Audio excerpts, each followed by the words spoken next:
In 1925, a young Japanese army doctor stood in a lecture hall at Kyoto Imperial University and made a declaration that his colleagues found puzzling.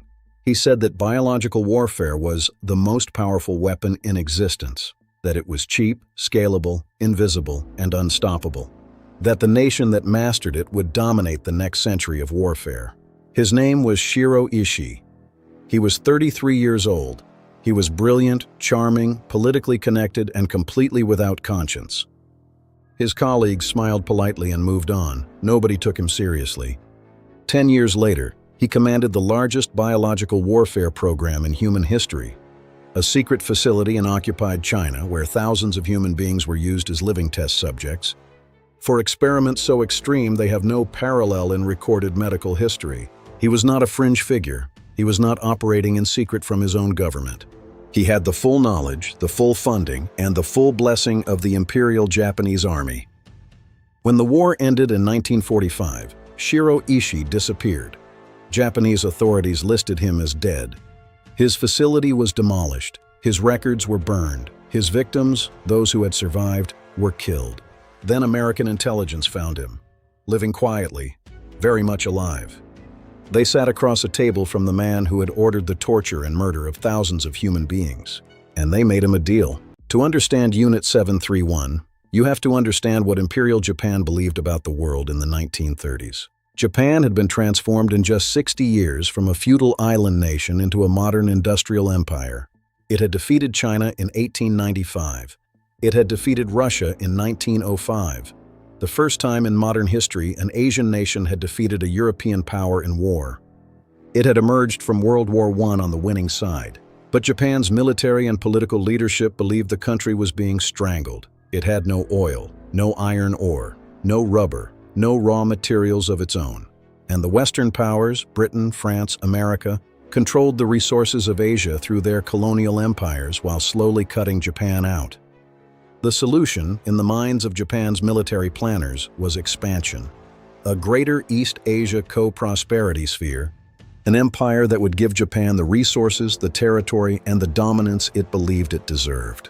In 1931, the Japanese Kwantung Army staged a false flag operation on a railway line in Manchuria, a vast territory in northeastern China, and used it as a pretext to invade and occupy the entire region.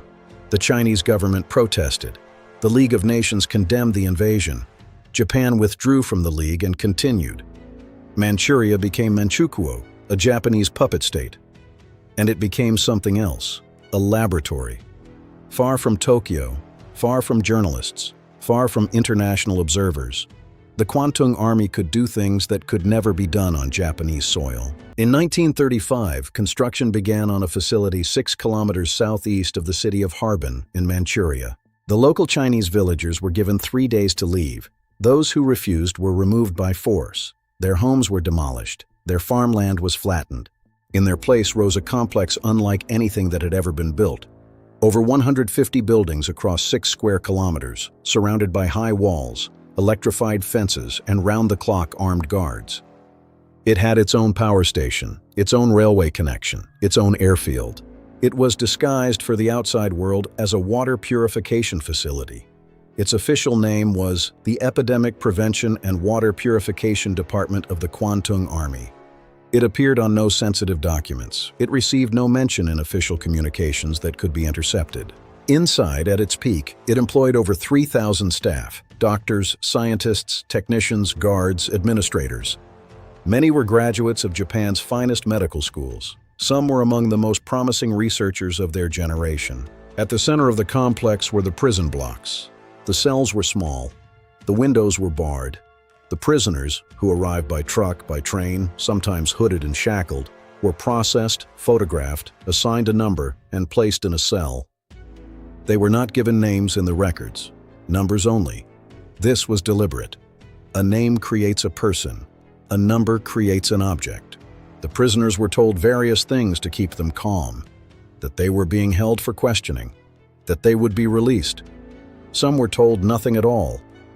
None of them were ever released. The staff at Pingfang, which was known internally by the nickname Unit 731, referred to the prisoners as Maruta when speaking among themselves. Logs. When someone outside the facility asked what the trucks were transporting, the answer was always the same: logs.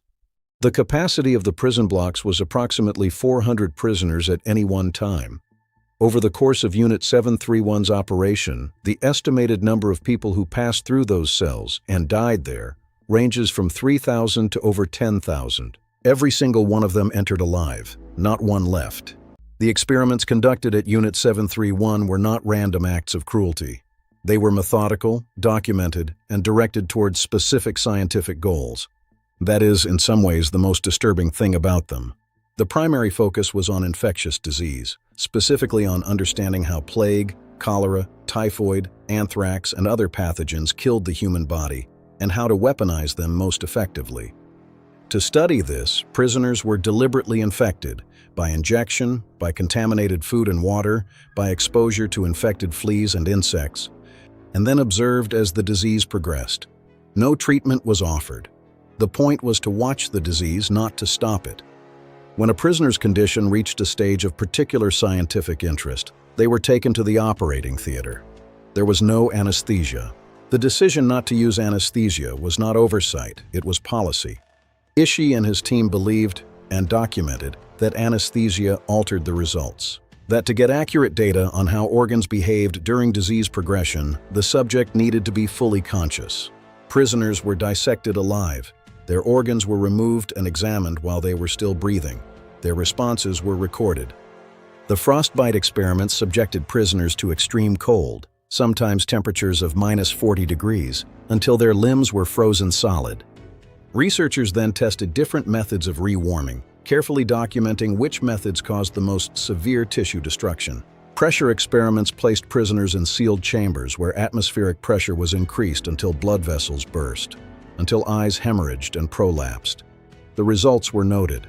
Blood experiments drained prisoners of their blood and replaced it with horse blood or saline solution to observe the effects. Weapons testing tied prisoners to wooden stakes in outdoor fields and detonated grenades, shells, and flamethrowers at measured distances, studying wound patterns and survival times. Prisoners were exposed to lethal doses of X-rays, subjected to electric shocks, spun in centrifuges at high speed, injected with air to study embolism. Women, including pregnant women, were not exempt. Children were not exempt. Allied prisoners of war, Americans, Australians, British soldiers, were among the subjects, though in smaller numbers. The U.S. government has never formally acknowledged this. When a prisoner had been used for one experiment and survived, they were used for another, and another, until they could no longer be used for anything.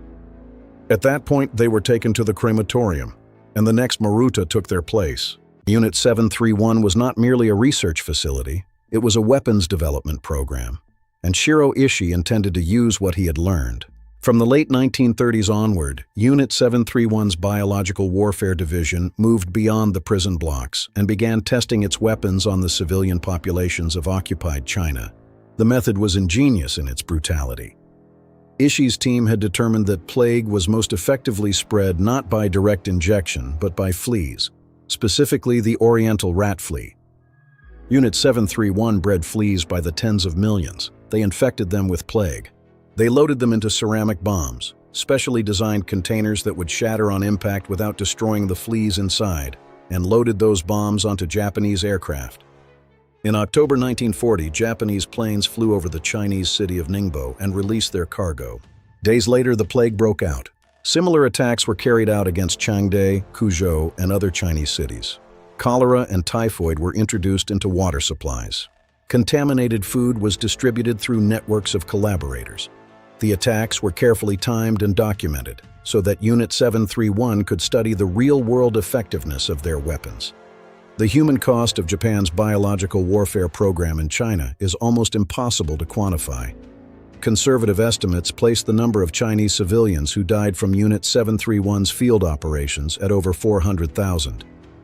These were not battlefield casualties. These were farmers, shopkeepers, children, and elderly people who contracted plague from weapons dropped on them from the sky. There were also plans that extended beyond China. Operation PX was a project to use high-altitude balloons to carry plague-infected fleas across the Pacific and release them over the western coast of the United States. The plan was in development when the war ended. American cities were on Shiro Ishii's target list. This is part of what made the data he carried at the end of the war so valuable to the Americans who found him. And it is part of what made the deal they offered him so morally catastrophic. August 9, 1945. Unit 731 frantically destroyed evidence of their horrific crimes as the war neared its end. Documents were burned, buildings demolished, and the remaining prisoners were executed to bury the truth. But American intelligence had been watching. General Douglas MacArthur faced a grim decision: ethics versus data. The Cold War was beginning. If this biological data went to the Soviets, the strategic balance would shift. The deal was struck: full immunity for Shiro Ishii and his staff in exchange for every piece of their research data. While others faced Nuremberg, these men rebuilt careers of distinction at the top of Japanese medicine. The victims were numbered, not named. They were called logs. They deserved better than that. This has been Wyrdova. History Unfiltered.